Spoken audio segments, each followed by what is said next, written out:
మనం ఇప్పుడు మాట్లాడుకోబోయేది స్వతంత్ర సమరయోధుల్లో ఒకరైన ఉద్ధమ్ సింగ్ గారి గురించి మాట్లాడుకోబోతున్నాం.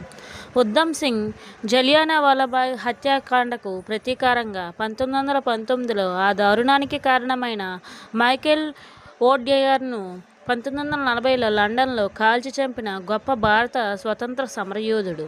తన పేరును రామ్ మహమ్మద్ సింగ్ ఆజాద్గా మార్చుకొని మత సామరస్యానికి ప్రతీకగా నిలిచిన ఈ విప్లవ వీరుడు జైలులో ఉరిశిక్ష అనుభవించి అమరుడయ్యాడు.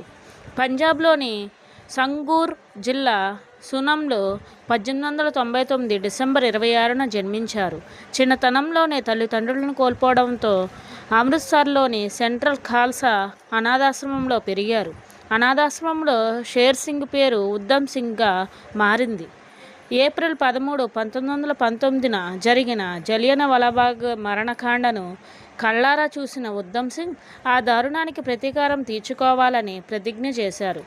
భగత్ సింగ్తో ప్రభావితమై గదర్ పార్టీ మరియు హిందుస్థాన్ సోషలిస్ట్ రిపబ్లికన్ అసోసియేషన్తో సంబంధాలు ఏర్పరచుకున్నారు.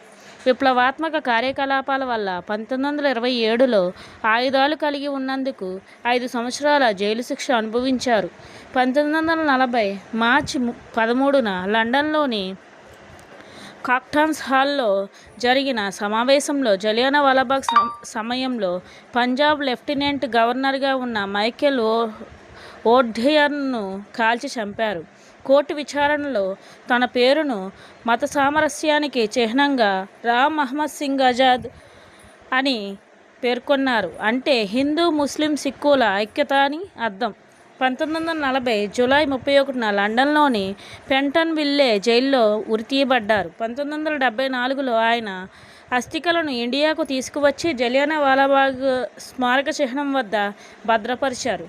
ఇది ఉద్ధమ్ సింగ్ గారి జీవిత చరిత్ర.